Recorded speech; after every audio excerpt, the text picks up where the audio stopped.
Святая Елена – остров, где время словно застыло. Здесь, вдали от Европы, Наполеон диктует мемуары. Его голос то звучит твердо, словно он вновь отдает приказы, то замирает в долгих паузах, будто перед ним не бумага, а прошлое. Перед глазами Аустерлиц, Москва в огне, Золотой Нотр-Дам. Но громче этих воспоминаний звучат голоса тех, кого он потерял. Величие имеет свою цену, бросает он, и за этими словами скрывается больше, чем гордость. Ведь здесь, на острове, лишенный всего, Наполеон впервые задается вопросом, который избегал всю жизнь. Стоило ли оно того?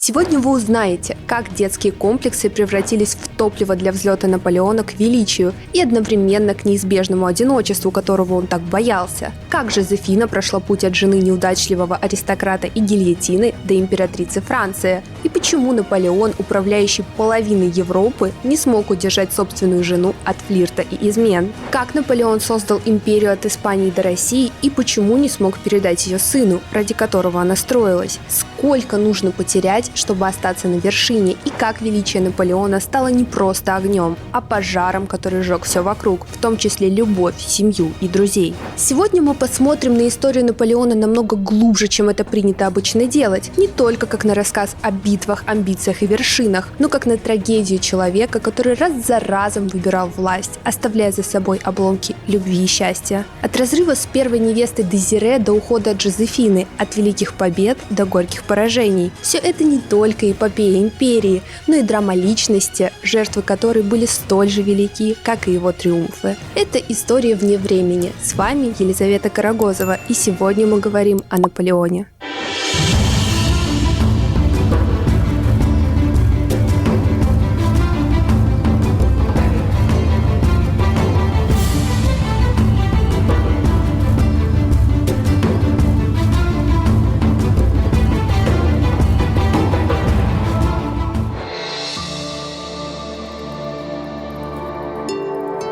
Корсика, 1769 год. На этом горном острове в Средиземном море родился мальчик. Звали его Наполеоном. Звучало имя для своего времени не слишком приметно. Ни королевского блеска, ни какой-то аристократической напыщенности. Ну подождите, пройдет немного времени, и его будут знать по всей Европе. Фамилия Буонапарте. Что-то среднее между порядочный парень или простоватый добряк. Но если серьезно, то имеет итальянское происхождение и в буквальном переводе означает «хорошая сторона» или «хорошая часть». Семья Наполеона была из местной знати, что звучит гордо, но по факту означало титул есть, но денег особо нет. Корсиканские дворяне любили упоминать о происхождении, но жили скромно, а чаще просто бедно. Бонапарты перебрались туда из Тосканы, оставив позади оливковые рощи и тосканские закаты ради обещания новой жизни. Вот и отец Наполеона Карла был мастером изворотливости и сначала поддерживал корсиканского лидера Паали, а когда остров вошел в состав Франции, быстренько переметнулся на сторону французов. Предательство?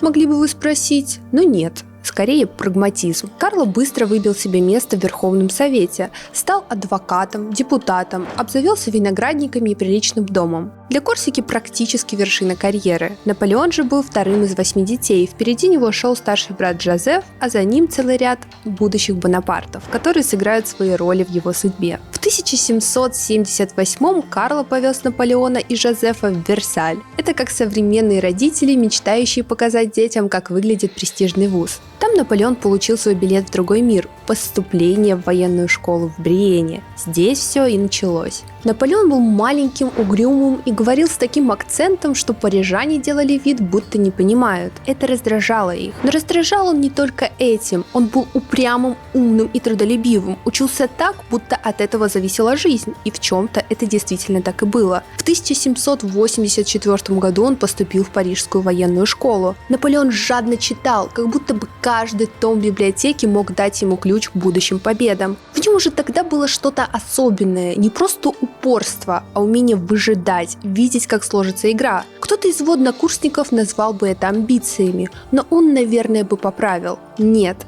это судьба. Учеба проходила стремительно.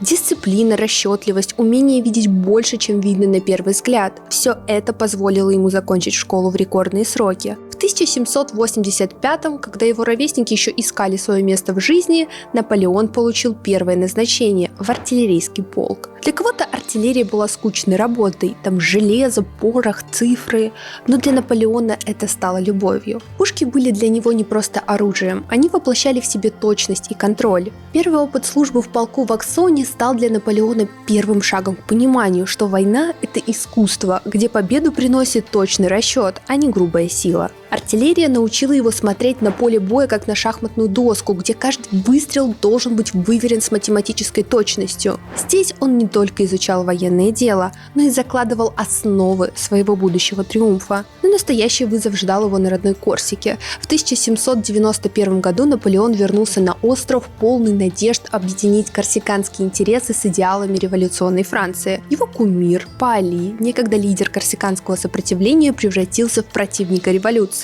Политика острова походила на взрывоопасную смесь, где каждый выбор мог обернуться катастрофой. Наполеон выбрал сторону Франции, окончательно разорвав отношения с Паали в 1793 году. Этот разрыв стоил ему не только политических амбиций на острове, но и дома. Паали и его сторонники обвинили семью Бонапартов в предательстве, и Наполеон вместе с родными был вынужден покинуть Корсику. Они переехали в Тулон, оставив за спиной не только родной дом, но и детские мечты о мире, где можно примирить противоречия. Тулон стал новым началом. В 1793 году британский флот и роялисты захватили стратегически важный порт, угрожая всей Южной Франции. Молодой артиллерийский офицер, еще не имеющий громкого имени, предложил смелый план – сосредоточить огонь на форте Мюльграф, который был ключевой точкой обороны. Наполеон лично руководил артиллерийскими расчетами, доводя каждый выстрел до идеала. Успех этой операции превзошел все ожидания. Тулон был освобожден, а имя Наполеона впервые зазвучало на всю Францию. Эта победа принесла ему звание бригадного генерала в 24 года,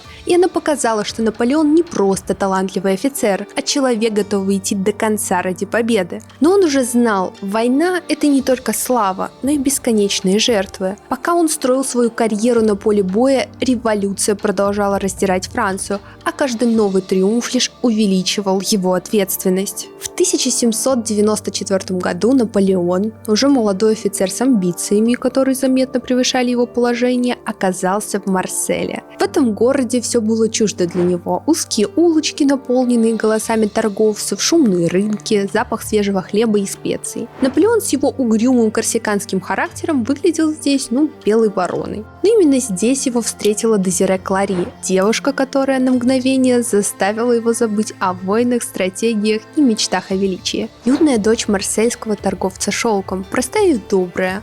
Она стала первой, кто увидел в угрюмом корсиканце человека. Ее жизнь до встречи с Наполеоном была довольно простой. Она читала романы, помогала семье и иногда мечтала о чем-то большем, чем Марсель. Она была той самой милой девушкой, искренней, доброй, без притязаний. Встреча с Наполеоном стала для нее чем-то неожиданным. Их знакомство началось случайно. Наполеон пришел в дом Клари, чтобы навестить старшего брата, Жозефа, который на тот момент ухаживал за старшей сестрой Дезире. В этом доме Наполеон увидел молодую девушку с мягким взглядом и тихой улыбкой. Он, привыкший к тому, что его обычно либо не замечают, либо недолюбливают, был поражен ее вниманием. Она говорила с ним легко, без лишних ожиданий и притворства. Их отношения развивались быстро, и Наполеон сделал предложение. Они обручились. Для Дезире это было началом новой, волнующей жизни. Ее жених был совсем не таким, как многие мужчины, которые ее окружали. Наполеон был дерзким, целеустремленным. Он говорил о будущих сражениях, о своих мечтах и о том, как он хочет изменить мир. Она же смотрела на него с восхищением,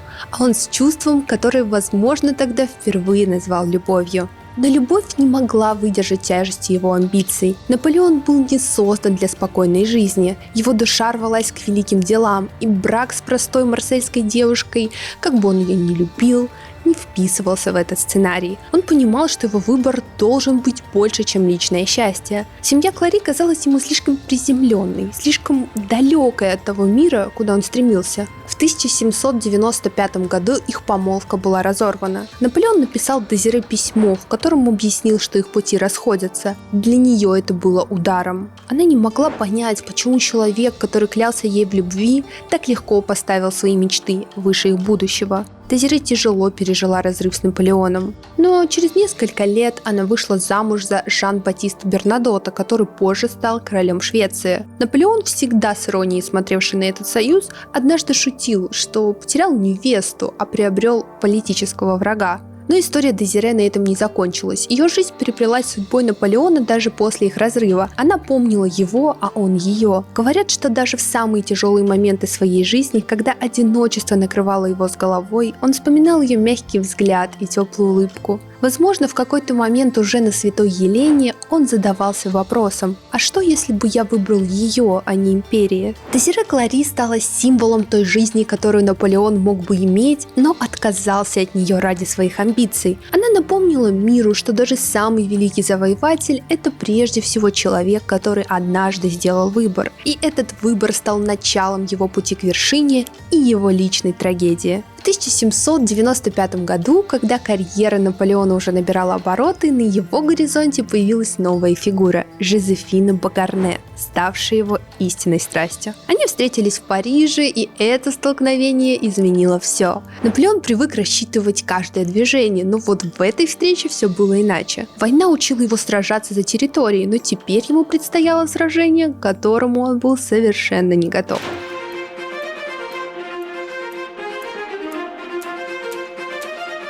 Париж, 1796 год. Город, который все еще пытался прийти в себя после революции. Никаких бурбонских балов, только шумные салоны, где звучали сплетни, политические интриги и шепот новых времен. Именно в такой обстановке судьба решила свести двух совершенно разных людей: молодого генерала Наполеона и светскую вдову Жозефину. Она появилась в его жизни словно с афиши дорогого спектакля, утонченной и окруженной легким облаком ароматов, которые могли заставить остановиться даже самого торопливого революционера. Ее звали Жозефина, хотя в прошлой жизни она была просто Роз. Вдовствующая маркиза, пережившая казнь мужа и почти попрощавшаяся с собственной жизнью во времена террора. Сейчас же она была неуловимой частью высшего света, не красавицей, но настоящей мастерицей обольщения. А вот Наполеон в тот момент был всего лишь 26-летним генералом с большими амбициями и сомнительным чувством юмора. Молодой, горячий, одержимый своими мечтами, он едва ли мог представить, как эта женщина перевернет его мир.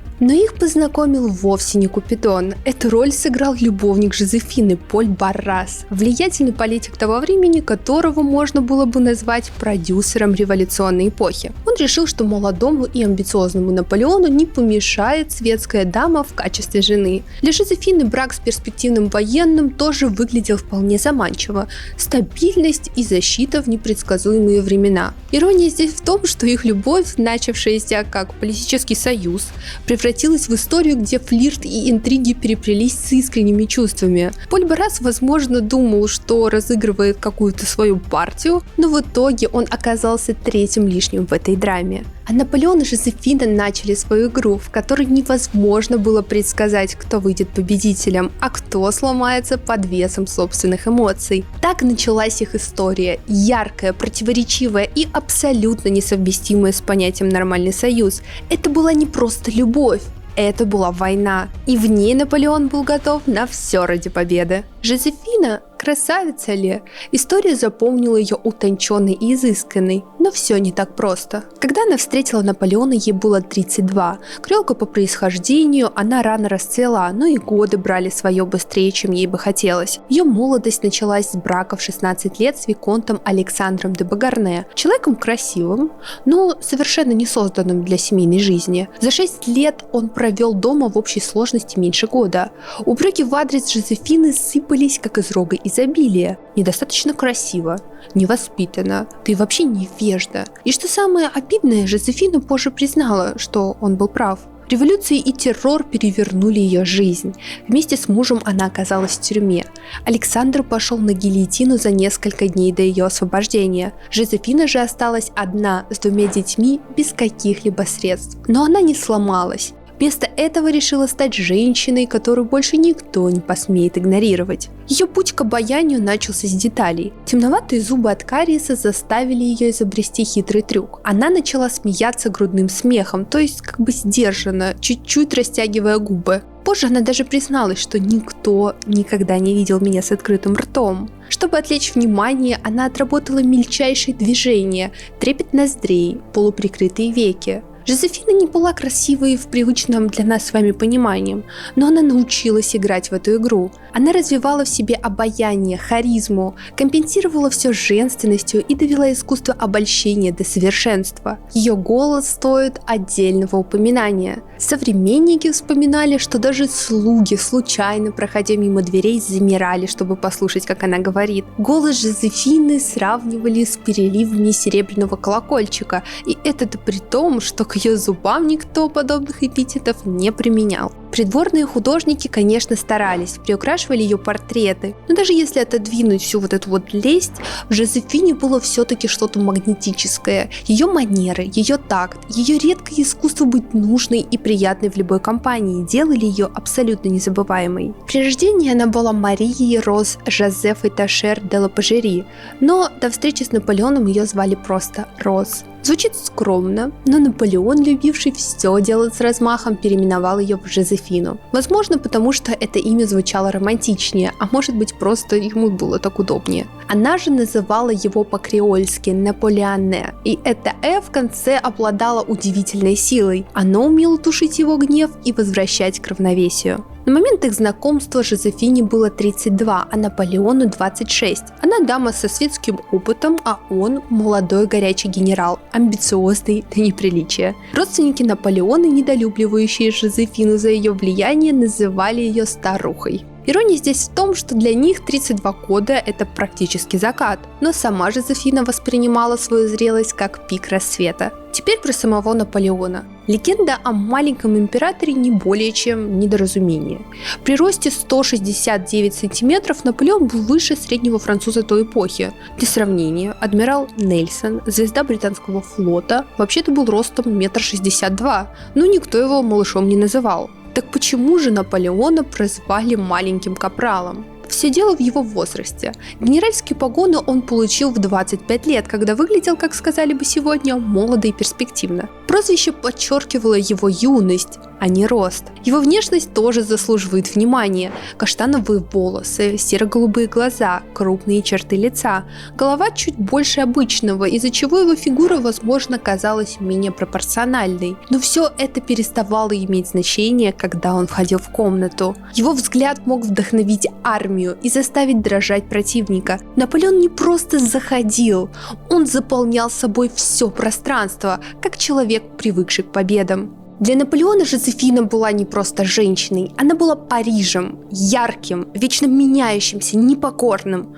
Он был одержим ею, как человек, который привык брать все силы и сталкивается с тем, что не поддается контролю. Ее голос, ее легкая улыбка, ее равнодушие – все это доводило его до бешенства, но и притягивало с невероятной силой. Письма Наполеона к Жозефине – это гимн страсти. В них он не пытался сдерживать эмоций. Он писал: «Жозефина, ты моя душа, мой огонь, моя жизнь. Когда тебя нет рядом, я пуст и беспомощен». Но ее ответы были холоднее, чем он мог вынести. Ее молчание казалось ему предательством, ее редкие слова – наградой, ради которой он был готов идти на абсолютно любые жертвы. Их свадьба состоялась 9 марта 1796 года. Наполеон решил, что в этом браке все будет так, как он задумал. Он прибавил себе пару лет в документах, чтобы казаться старше, а Жозефина уменьшила свой возраст. Уже этот факт предвосхитил их союз, смесь страсти, расчета и иллюзий. О чувствах вначале речь не шла. Он слишком бурный, слишком требовательный, я боюсь его, признавалась она подругу. Однако их семейная жизнь началась с эпизода, достойного отдельной комедии. Первую брачную ночь Жозефина решила, что ее любимый мопс Фортуна имеет полное право спать с ними в одной постели. пес, увидев в Наполеоне угрозу для хозяйки, тут же бросился в атаку и укусил новоиспеченного супруга за лодыжку. Итог – перевязки, испорченное настроение, а романтика уступила место нелепости. Но Наполеон не сдавался, а Жозефина, несмотря на первоначальный скепсис, со временем к нему привязалась. Он видел в ней свою музу, а она нашла в нем человека, который помог ей вернуть уважение общества.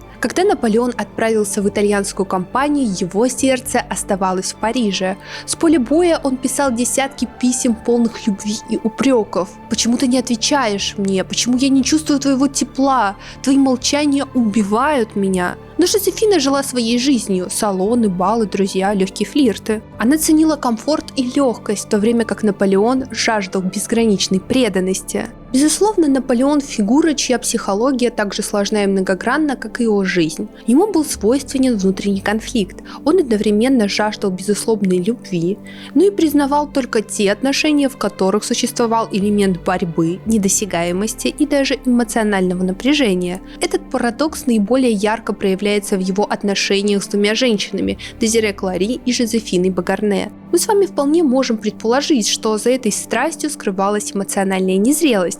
Наполеон воспринимал любовь как поле битвы, где победа означала подтверждение собственной значимости. Его характер формировался под влиянием детских лишений, социальных ожиданий и амбиций. Наполеон был человеком действия, для которого контроль и достижение целей являлись способом подтверждения своей ценности. Он жаждал не просто любви, а абсолютной преданности и эмоционального слияния. Жозефина же была для него воплощением вот этого Парижа, высшего света и женственности. Она олицетворяла ту часть жизни, которую он как бы хотел завоевать, чтобы компенсировать свою уязвимость и ранние комплексы. Она умела быть на высоте в самом прямом смысле этого слова.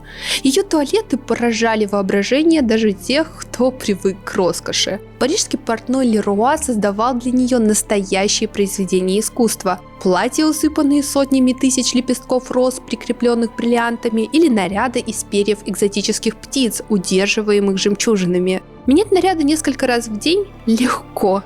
300 шляпок, столько же пар обуви и 250 пар чулок – вот базовый набор аристократки той эпохи. Но вот это вот все меркло рядом с гардеробами Жозефины. В 1809 году только на тряпки, как презрительно говорил Бонапарт, ушло более 3 миллионов франков. Для сравнения, многие дворяне за всю жизнь таких денег не видели. И неудивительно, в пересчете на золото это 870 килограммов золота, что эквивалентно более 5 миллиардам рублей на сегодняшний день. Ну, неплохо. И Наполеон, хоть и ворчал о ее расточительности, втайне гордился, что его жена была королевой светских салонов. А Жозефина, она просто любила жизнь. Ее радовали платья, украшения, фарфор, картины. Она собирала красоту вокруг себя так же легко, как и другие собирают марки. Но при всей своей легкости у нее были страхи. Она боялась старости, но еще больше других двух вещей. Того, что Наполеон ее бросит, и его сумасшедшего гнева за безумные дамские траты. Но при этом у нее была связь с Ипполитом Шарлем, офицером армии Наполеона. Когда Наполеон узнал, это было для него ударом. Он был вне себя от гнева, но, как это часто бывает, не смог уйти. Наполеон простил ее, но трещина в их браке осталась. С тех пор их отношения стали не только страстными, но и болезненными. С каждым годом его амбиции росли, он строил империю, в которой не было места для личного покоя. Жозефина понимала это. Она знала, что Наполеон шагает к своим мечтам так стремительно, что оставляет позади всех, даже тех, кого любил. И теперь пришло время Наполеону вновь выйти на арену с мечтой о победах, которые затмят даже его любовь.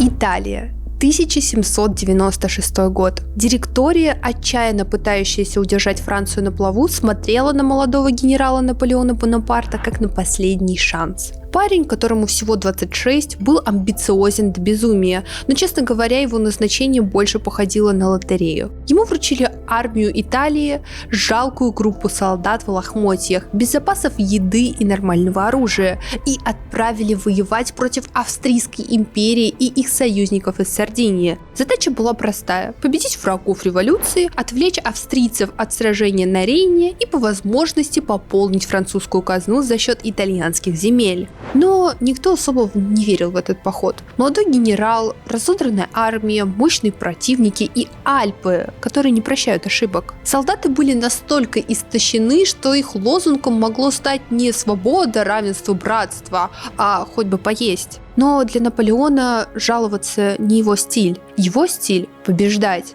Вместо того, чтобы копить силы, он пошел через горы на опережение и внезапно ударил по врагу там, где его меньше всего ждали. «Вы пойдете голодными, но вернетесь победителями», — говорил он своим солдатам, и те почему-то верили. Битвы при Лоде, Арколе и Ривали стали триумфами, которые Европа запомнила надолго. Он не просто побеждал, он писал новую стратегию – скорость, точность и маневры. Итальянская кампания стала не только его первым триумфом, но и началом великой легенды, где слово «невозможно» просто не существовало. Но Наполеон был не только тактиком, но и пиарщиком. Каждое его письмо в Париж становилось оружием не менее мощным, чем артиллерия. Солдаты писали домой о своих подвигах, газеты публиковали громкие заголовки.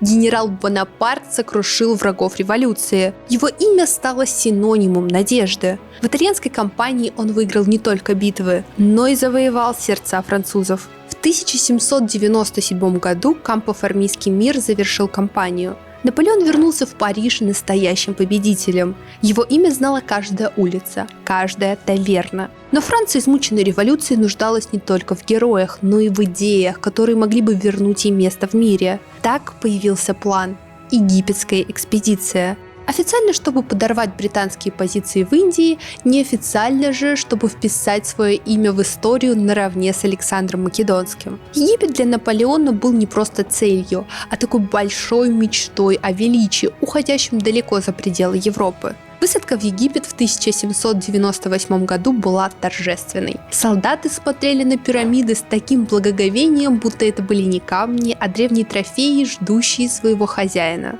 Наполеон понимал важность момента. 40 веков смотрят на вас с высоты этих пирамид, произнес он, создавая одну из самых запоминающихся фраз своей карьеры.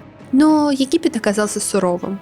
Жара, болезни, нехватка провизий и упорное сопротивление местных сил заставили армию Бонапарта страдать больше, чем битвы. Победа у пирамид показала, что он все еще гениальный полководец, но вот на этом триумфы закончились. Главный удар нанес британский флот под командованием Нельсона. В битве при Абукире французский флот был уничтожен, и армия Наполеона оказалась изолированной. Но вместо того, чтобы пасть духом, он решил разыграть другую партию. Пока армия выживала, Наполеон начал изучать раскопки, изучал древности и строил легенду о себе как о человеке, который принес Египет не только войну, но и просвещение. В 1799 году, оставив армию, он все-таки вернулся во Францию. Логично было бы предположить, что это вообще-то конец его карьеры. Но Наполеон умел одно – превращать поражения в триумфы. Французская пресса трубила о победах, завоевании пирамид и культурной миссии. Поражение на море? Никто об этом не писал. Армия, оставленная в Египте? Это не вписывалось в легенду. Он вернулся не как генерал, а как живая легенда. Он стал мастером не только военной стратегии, но и манипуляции общественным мнением. Его образ воплощал все, что нужно было Франции на тот момент: силу, триумф и амбиции. И вот Наполеон стоял на вершине мира. Но какой ценой? За каждый триумф он платил одиночеством, утратой людей и вечной гонкой за чем-то большим. Его армия в Египте осталась в песках и вернулась во Францию только спустя несколько лет, а его мечты о спокойной жизни превратились в жертву ради славы. –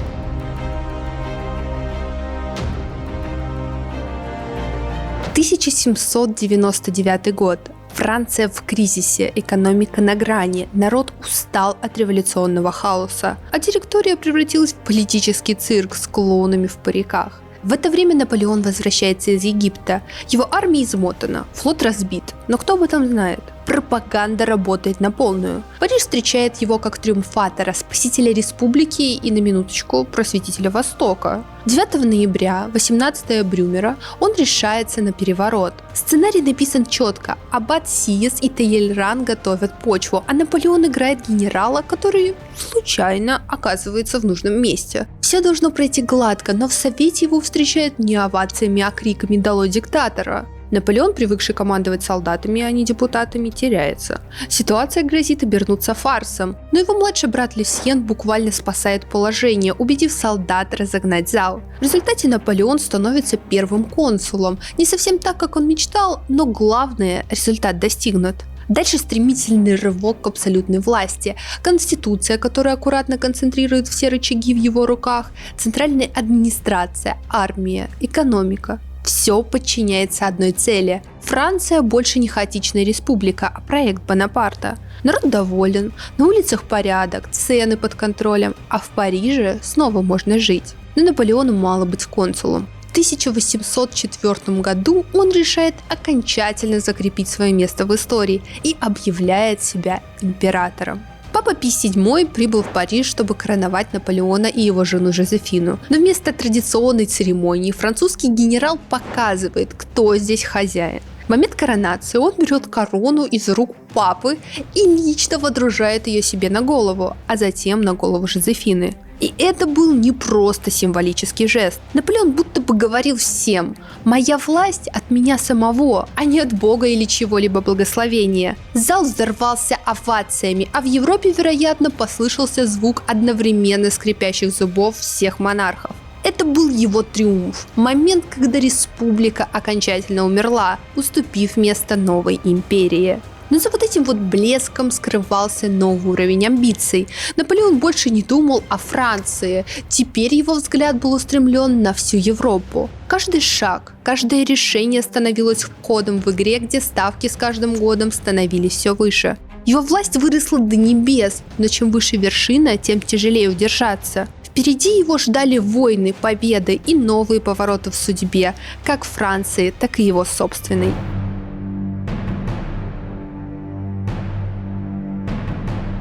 Европа кипела, и Наполеон был тем, кто постоянно подкладывал в огонь дрова. Амьенский мир 1802 года, с виду прочный, оказался скорее бумажной ширмой. Для французов он был символом мира, который принес их император. Но уже через 3 года антифранцузская коалиция вернулась, будто бы вообще никуда не уходила. Главным врагом для Наполеона, как и прежде, была Англия. Ведь совершенно очевидно, кто же виноват в том, что соглашения не работают? Конечно, коварный Альбион. Наполеон, как человек действий, не стал сидеть сложа руки. План завоевания Англии был амбициозен. Огромный десант, который должен был раз и навсегда положить конец британской угрозе. Но битва при Трафальгаре, где адмирал Нельсон наглядно показал, что значит морская держава, обернулась катастрофой. Франция осталась без флота, Англия без страха перед вторжением. Это был серьезный удар, но для Наполеона не было слова «конец». Он знал, что море может быть английским, но вот суша – это его поле. И тут наступил его звездный час. 2 декабря 1805 года, в годовщину собственной коронации, Наполеон одержал блестящую победу при Аустерлице. Это известная битва 3 императоров – Наполеон против Александра I и Франца II. Она вошла в учебники как шедевр военного искусства. Наполеон заманил врага в ловушку, ударил так, что Австрия капитулировала, а Россия отправилась зализывать раны. Если это не вершина, то где она вообще? Мог подумать Наполеон, наблюдая за тем, как его гениальная стратегия ни много ни мало переписывает карту Европы. После этого началась настоящая перестройка. Англия, Рейнский союз, Испания. Наполеон не просто правил, он раздавал короны как новогодние подарки. Но вот за блеском новых тронов скрывались трещины. Ближайшие соратники начали бунтовать. Иоахим Мюрат, король Неаполя, шептался за спиной, что Наполеон забывает про революционные идеалы, а его империя становится все больше похожа на старую добрую монархию. Континентальная блокада, объявленная в 1806 должна была задушить Англию экономически. На бумаге план был гениален. Европа отказывается торговать с Британией, и экономика Альбиона рушится. На практике же британские товары легко находили пути через черный рынок, а короли Европы соблюдали блокаду только на словах. Тем временем Европа готовила новые испытания. Восточная Пруссия стала следующей ареной, где французская армия встретила не только врагов, но и климат, который, кажется, решил воевать против Бонапарта. Сражение при Эйлау в 1807 году было настолько кровавым, что даже победа оказалась скорее моральной. Поле боя напоминало картину апокалипсиса. В сражении было около 50 тысяч раненых или погибших жертв. Но уже при Фринланде Наполеон нанес сокрушительный удар русским, заставив Александра I искать мира. И вот он, Тильзит. 1807 год. Россия и Франция договариваются объединить усилия против Англии. Империя Наполеона достигает своего пика. Но вот за этой картиной величия прячется усталость и нарастающее напряжение. Французская армия, привыкшая триумфом, начала уставать от бесконечных походов. Рекруты больше не стремились служить, дисциплина слабела, а враги учились на своих поражениях. Однако эта гонка за контролем над Европой имела свою цену. Империя росла, но это не делало Наполеона счастливее. Наполеон охладел к Жозефине и уже не скрывал своих измен. Одна из ее приближенных писала, что он становился груб и безжалостен, легко сообщал о новых интрижках и удивлялся, почему Жозефина не одобряет такие полезные развлечения. Ее слезы только раздражали императора. Слезы идут женщинам, но не моей супруге, они делают ее уродливой, мог невзначай заметить Наполеон. Он обожал женщин, забывая ради них о войнах и маршалах. Говорили, что у него любовниц было больше, чем у Людовика XV и Генриха IV вместе взятых. Его брак с Жозефиной трещал по швам. Отсутствие наследника превращалось из досадной мелочи в государственную проблему. Сам же император, человек страсти, но нетерпения, все чаще искал утешение за пределами семейного круга. И тут появляется она, Мария Валевская, польская аристократка, ставшая символом не только любви, но и новой дипломатической стратегии. Польша, разорванная между великими державами, видела в Наполеоне своего спасителя, а он, привыкший смешивать чувства и политику, нашел в ней не только союзника, но и женщину, которая смогла его понять. И пока Россия готовилась стать новым противником, Польша дарила Наполеону не только поддержку, но и редкое ощущение личного тепла. Однако в этой истории любовь всегда оставалась за тенью амбиций, и даже самые искренние чувства не могли затмить приближающиеся бури на Востоке.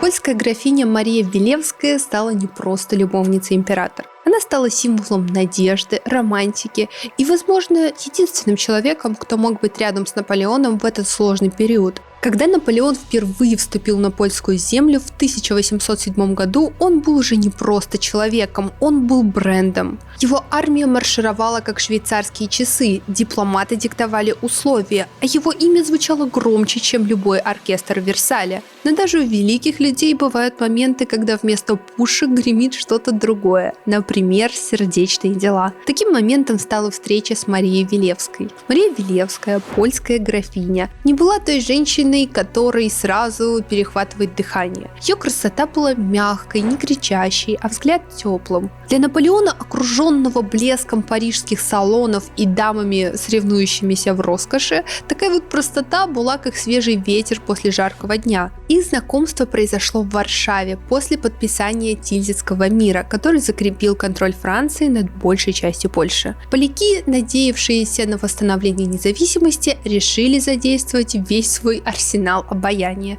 И тут на сцену вышла Мария с ее мягкой улыбкой и глубоким чувством долга. Наполеон, привыкший к тому, что женщины обожают его как героя и императора, столкнулся с неожиданной холодностью. Мария держалась сдержанно, и это только подогрело его интерес. Он писал ей письма, сравнивал ее с Венерой, а себя с покоренным воином.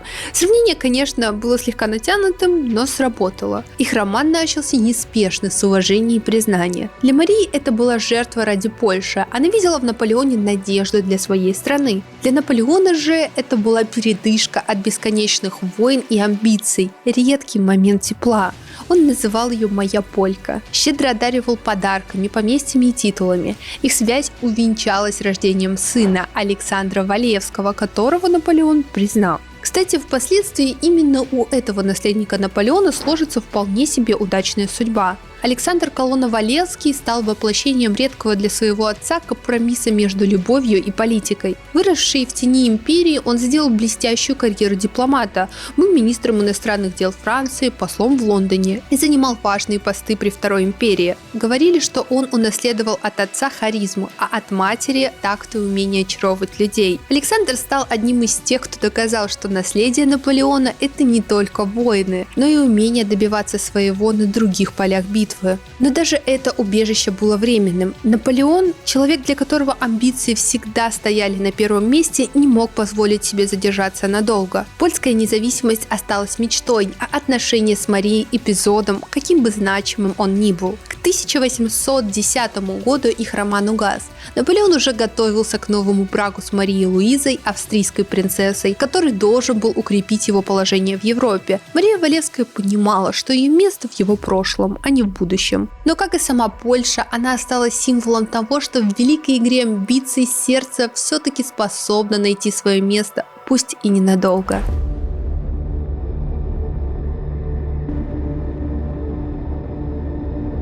К 1810 году Наполеон выглядел как человек, у которого есть все.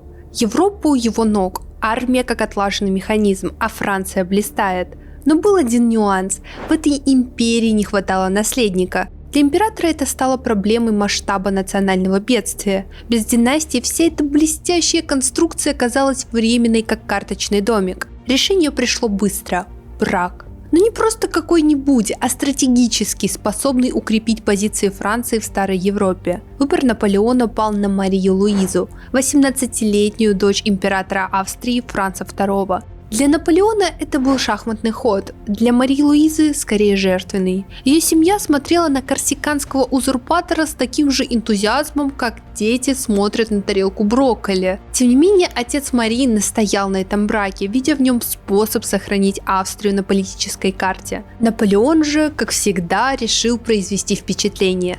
Караваны с подарками напоминали целый парад роскоши, а сама свадьба в Вене – спектакль, в котором каждое действие подчеркивало мощь и величие нового союза. Наполеон же, который славился своей нетерпеливостью во всем, не смог дождаться официального момента встречи с невестой. Вместо того, чтобы ждать ее торжественного прибытия в Париж, он оседлал лошадь и помчался навстречу к свадебному кортежу, словно юный влюбленный, а не император Франции. Их первая встреча состоялась в Компьене, где 18-летняя Мария Луиза предстала перед 40-летним женихом. Юная невеста, которая ожидала увидеть вот это вот грозное корсиканское чудовище, увидела вместо этого уверенного и галантного мужчину, умеющего очаровывать с первого взгляда. Наполеон же, увидев ее, остался явно доволен. Жениться на Габсбургах одно, но если при этом невеста еще и красива, то это уже удача, мог бы он наверняка подумать. Не дожидаясь венчания, император решил перейти к делу. Он провел ночь с Марией Луизой еще до официального брака, а на следующее утро Наполеон, сияя от гордости и радости, сообщил своим придворным с долей искреннего восхищения, что юная принцесса оказалась еще и девственницей. Такой поворот событий явно придавал его новому союзу еще больше политического блеска, и не только в его глазах. После свадьбы Наполеон окружил Марию Луизу заботой и комфортом, как будто бы стараясь доказать, он не просто завоеватель, но и муж-идеал. В отличие от Жозефины, Мария Луиза не стремилась быть фигурой самостоятельной. Она вот идеально вписывалась в роль покладистой императрицы, выполняя главную задачу – подарить наследника. Рождение сына в 1811 году стало кульминацией этой истории. Наполеон был вне себя от гордости, назвав мальчика королем Рима. Это был не просто ребенок, а символ продолжения его династии, якорь для его империи. Но за пределами дворца все больше напоминало шторм. Континентальная блокада против Англии трещала по швам. Союзники начинали откровенно бурчать, а враги объединялись. Сам союз с Габсбургами, задуманный как акт примирения с Европой, не смог сдержать давление. Для Марии Луизы ее роль оставалась чисто символической. Жена императора, мать наследника, но не союзник в политике. А Наполеон все больше уходил в дела войны. Его брак, который он видел как вершину своей стратегии, превратился в фоновый элемент его жизни. К 1812 году перед роковым походом в Россию стало ясно – эта стратегия больше не работала. Империя начала трещать по швам, и даже наследник и блестящие брачные планы не могли ее удержать. Впереди был новый вызов, где все, что Наполеон строил от брака до империи, окажется под угрозой. И ответ на главный вопрос, когда мечта становится выше разума, чем ты готов пожертвовать, станет горько очевидным.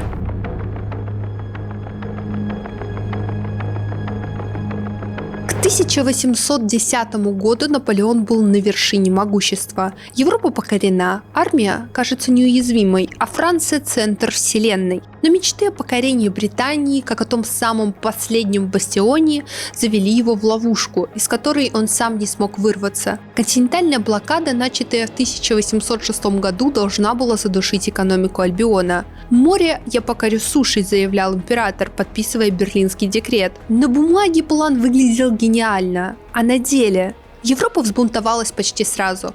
Португалия и Испания, зависимые от британских товаров, страдали от ограничений, и народ ропотал. Даже парижане начали скучать по сахару, кофе и модным английским тканям.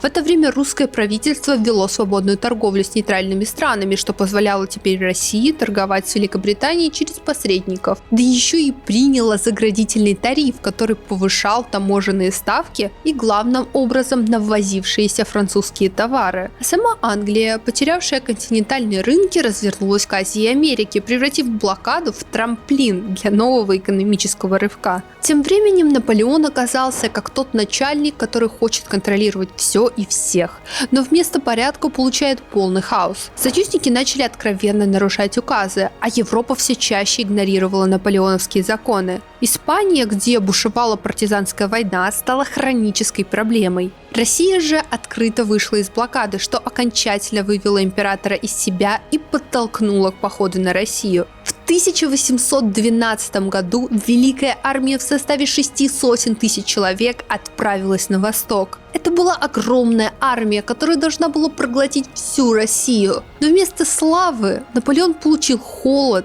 растянутые линии снабжения и московский пожар, который оставил его войска без крова и провизии. Отступление стало самой черной страницей его карьеры. Мороз и партизаны сделали свое дело, и домой вернулись лишь единицы. Катастрофа в России запустила цепную реакцию. Союзники, вдохновленные провалом, объединились в новую коалицию. В 1813 году они разгромили французскую армию при Лейпциге в битве народов. Наполеон терял контроль над Европой, а с ним и остатки своей непобедимой репутации. К марту 1814 года Париж пал, и Наполеон оказался в полной изоляции. Попытка передать трон сыну Наполеону II провалилась. Союзники настояли на полном отречении. 6 апреля он подписал акт и был сослан на остров Эльба. Император континента превратился в смотрителя крохотного острова с символической армией и кучкой верных слуг. Его мечта покорить весь мир разрушила все – армию, союзников и его внутренний покой. Европа отряхнулась от наполеоновских амбиций, а сам он остался с осознанием, что даже самый гениальный план может превратиться в трагедию. Но Наполеон не был бы Наполеоном, если бы просто ушел с исторической сцены. Для кого-то остров Эльба мог бы стать концом, но для Наполеона это была лишь пауза. Ему нужно было больше, чем просто смотреть на волны. Он хотел снова стоять на вершине мира. Когда Европа решила, что дело с ним уже покончено, Наполеон строил планы возвращения. И этот камбэк, который вошел в историю как 100 дней, обещал быть таким же грандиозным, как и все, что делал Наполеон.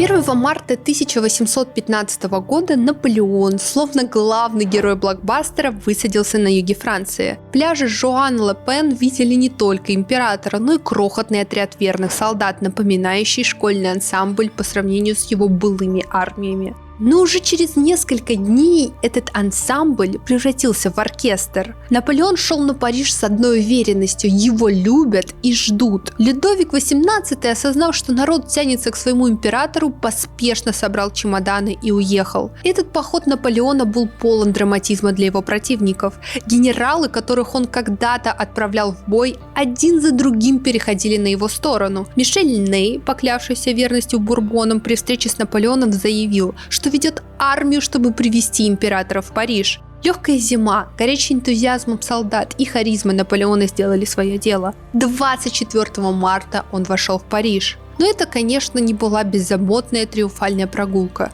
Европа, увидев возвращение Наполеона, испугалась. Союзники, объединившиеся в седьмую коалицию, были полны решимости отправить его в изгнание уже без возврата. Император же вновь взялся за свое. Реформа армии, быстрые распоряжения, подготовка к сражению. Он верил, что еще может обернуть ход истории себе на пользу. Кульминацией же этих 100 дней была битва при Ватерлоо 18 июня 1815 года. Наполеон, как и всегда, был в центре событий, но даже его гений не смог преодолеть тактику Веллингтона и прусскую дисциплину фон Блюхера. Его войска дрогнули, и Ватерлоо стало не только поражением армии, но и окончательным крахом империи. После этого Наполеон осознал, что игра его окончена.